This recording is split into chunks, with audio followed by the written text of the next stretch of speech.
Enfin, we're doing 2020 favorites. Let's go.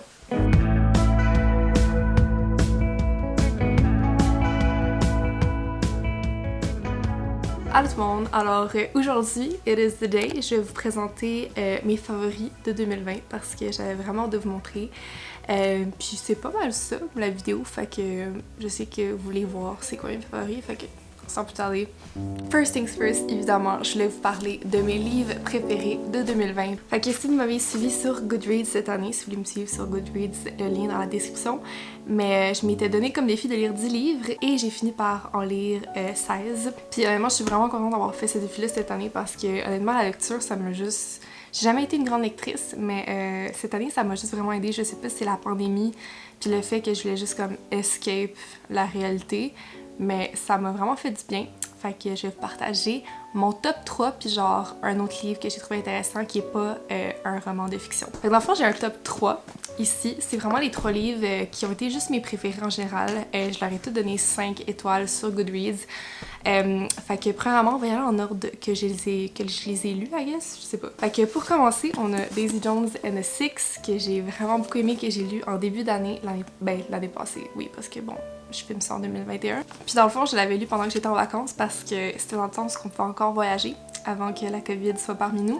Puis je l'avais lu en 3 jours durant mes vacances. Fait que moi, je lis vraiment pas les livres super rapidement. Fait que c'était un peu un record pour moi. C'est à quel point j'ai vraiment été captivée par l'histoire. De toute façon, tous les livres que je vais mentionner vont être dans la description. Mais c'était vraiment super intéressant. Si vous aimez comme les années 60-70, ça se passe dans ces années-là. Puis dans le fond, j'ai juste comme... On s'attache vraiment facilement au personnage. C'est l'histoire un peu d'un band durant ces années-là. Avec Daisy ici, qui est un des personnages principaux ici, qui va comme se joindre à ce band de musique. Puis ça raconte leur carrière, puis le drama qui se passe dans ce band-là. C'était juste super entertaining. J'ai vraiment beaucoup aimé. Puis je me suis vraiment attachée au personnage. Puis ils sont supposés faire une série sur Amazon Prime à un moment donné. Fait que I'm pretty excited. Par la suite, en ordre, on a Normal People, qui est vraiment un coup de cœur pour moi cette année. Puis on sorti comme pas mal la série en même temps que j'ai lu le livre, fait que c'était vraiment satisfying parce que j'ai pu regarder la série directement après.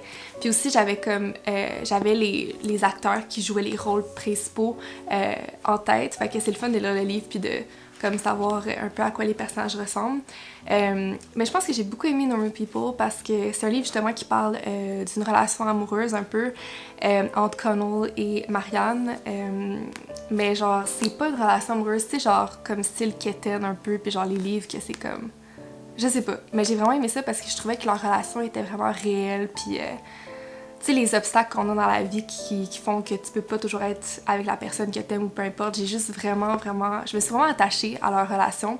Puis ça se passe en Irlande aussi. Puis j'aime juste tout le setting, genre UK, Ireland, tout ça. Je sais pas, je suis comme tombée en amour avec ce setting-là cette année. Puis ouais, j'aime beaucoup l'auteur Sally Rooney aussi. J'ai aussi lu Conversation with Friends cette année qui se passe un peu dans le même setting. Fait que je vous recommande vraiment Normal People si vous l'avez pas encore lu. Ou regarder la série, mais lire le livre avant, ça serait mieux. Ensuite, on a The Secret History qui est, je pense, mon coup de cœur cette année, même si j'ai vraiment adoré Normal People aussi. Dans le fond, ça suit un groupe d'étudiants qui vont à l'université en Nouvelle-Angleterre, je pense qu'on dit ça en français, New England, aux États-Unis. Puis, dans le fond, je vais pas vous spoiler parce que ça se passe de la première page du roman, mais il y a eu un meurtre dans ce groupe d'élèves. Un des élèves, genre, meurt. Puis, dans le fond, c'est un peu comme le mystère de savoir qu'est-ce qui s'est passé pour que ça devienne qu'un des élèves soit tué. Puis non, j'ai vraiment aimé genre tout l'effet atmosphérique, automne, saisonnier de comme ce roman-là. Je pense qu'il est pas nécessairement pour tout le monde parce que c'est sûr que c'est un peu comme, tu sais, un petit peu je sais pas comment dire, un slow burn, genre c'est... Parce que dans le fond, il y a plusieurs scènes que, tu sais, c'est vraiment fait pour comme plus te sentir comme si t'étais parmi le groupe d'élèves, puis genre comme si t'étais vraiment parmi eux. Fait que c'est pas nécessairement, tu sais, comme à chaque page, il se passe une action vraiment importante. Tu sais, ça te garde quand même intéressé pour savoir comme qu'est-ce qui s'est vraiment passé. Genre, je veux tellement que ce livre devienne un film ou une mini-série, mais comme... Mais ouais, ce livre est sorti en 1992, fait que malheureusement, il n'y a pas encore eu une adaptation, mais ça serait tellement le fun parce que j'ai adoré. c'est ça. Puis finalement, je voulais faire une mention spéciale à ce livre-là qui s'appelle Big Magic, que j'ai beaucoup aimé, que j'ai lu au début de l'année passée. Puis c'est un livre non-fiction, fait que c'est un peu comme un self-help book en lien avec la créativité. Puis honnêtement, ça m'a tellement aidé ce livre-là, justement avec ma chaîne YouTube et tout ça. Mais j'ai highlighté quelques... Je sais pas si on les voit dessus? I don't know.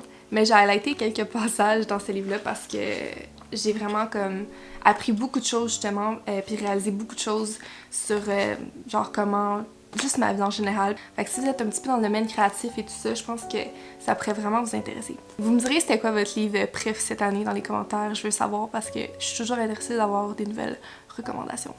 Alors, dans le fond, je pense que là je vais vous parler de mes séries préférée cette année. Ben honnêtement, numéro 1, je pense que c'est rendu peut-être ma série préférée ever parce que, bref, cette histoire c'est Normal People. Fait que c'est la série, en fait le livre dont je vous ai parlé. J'ai adoré cette série, je pense que je l'ai regardée genre déjà plusieurs fois, fait que, you know. Mais bref, je suis vraiment obsesse. Juste la manière c'est filmé. Juste everything about it. C'était legit une superbe adaptation du livre, comme j'ai pas de mots, c'était excellent. Fait que je vous recommande vraiment. C'est ça. Ensuite de ça, j'ai vraiment beaucoup aimé la série de Queen's Gambit. Tout le monde en a parlé, c'était vraiment hype. Puis moi, je veux dire, je suis tellement contente parce que je l'ai regardé comme legit la journée que ça l'a sorti, puis c'était pas encore super hyped. Fait que genre, je me sentais spéciale. Legit, quand The Queen's Gambit est sorti, genre ma mère et moi on l'avait pas écouté ensemble, fait que quand ma mère l'a écouté, je l'ai pratiquement tout réécouté avec elle, même si c'était pendant le temps que j'avais comme plein de choses à remettre pour l'école. Mais c'était juste, genre je suis rendue obsessed avec Anya Taylor-Joy. Genre je viens juste de voir le film Emma, I'm obsessed with it. J'adore cette actrice, je sais pas pourquoi mais je la trouve vraiment hot, fait que c'est ça. Puis finalement, une série qui m'a beaucoup touchée cette année, puis que c'est devenu comme un coup de cœur super rapidement, c'est la série Grand Army sur Netflix que j'ai regardé il y a comme un mois à peu près. Puis je trouve que cette série-là a peut-être pas eu assez de marketing ou je sais pas parce que j'en avais pas vraiment entendu parler trop, je l'ai vu dans mes suggestions. Puis dans le fond, ça se passe dans une école secondaire à New York. Mais les sujets qui sont traités dans la série sont super importants. Donc je conseille vraiment d'aller voir ça. Comme ça m'a super touchée, je me suis tellement attachée au personnage de cette série. Il y en a que t'haïs, mais que tu veux aimer, mais que t'haïs. Genre c'est vraiment une série que j'ai beaucoup appréciée, puis j'ai vraiment hâte qu'il y ait une saison 2. C'est pas encore confirmé, mais j'espère vraiment. Parce que, yeah. Je voulais aussi prendre un petit moment pour partager mes YouTube favorites this year parce que j'ai vraiment deux YouTubers que j'ai beaucoup aimé cette année. C'est deux YouTubers anglophones. Premièrement, on a Nayna Florence. Je sais pas, mais c'est vraiment un coup de cœur pour moi cette année. Sa personnalité, ses vidéos sont super bien faites. Puis elle habite comme en banlieue de Londres, mais c'est Londres, c'est vraiment cette année parce que j'ai vraiment hâte d'aller parce que je sais pas, genre j'ai une nouvelle obsession avec Londres. I don't know. Puis aussi, une autre YouTuber favorite cette année, c'est Moya Mawini. Je sais vraiment pas si je l'ai dit comme il faut, mais bref, c'est une des YouTubers qui m'a beaucoup inspirée cette année. Son contenu est juste tellement comforting, genre c'est super bien fait, c'est super beau.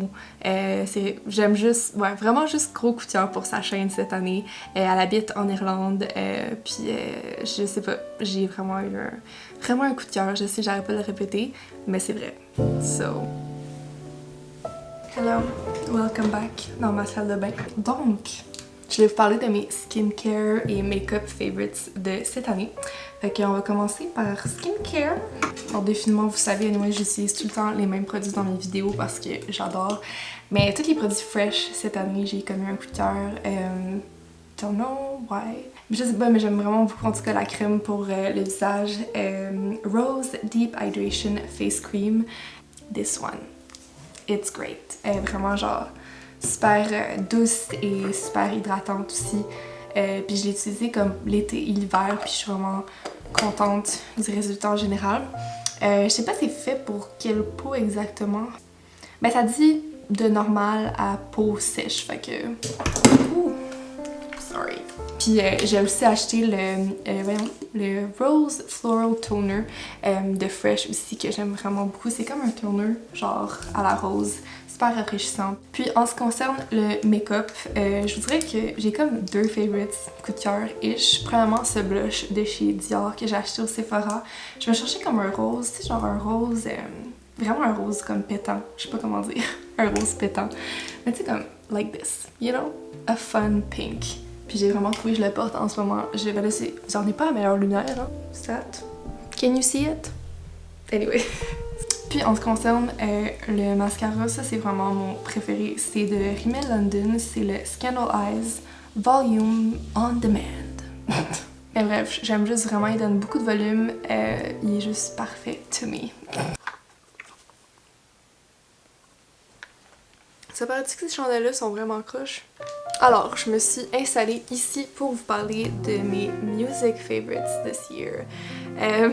J'ai beaucoup aimé Maggie Rogers, j'en ai déjà parlé dans une autre vidéo, mais j'adore son style, son vibe. C'est juste des good vibes. Son album, c'est quoi déjà le nom de son album? Heard It in a Past Life. Adoré cet album. Bref, if you love the indie vibes, you will love. J'ai beaucoup écouté du Casey Musgrave cette année, c'est vraiment une de mes découvertes favorites. Son album, bref, Golden Hour était vraiment un album de just good for the soul cette année. C'est un peu country, mais je suis vraiment pas country en général, mais cet album-là was so good. Mes tunes préf, c'est vraiment Slow Burn, j'adore cette chanson.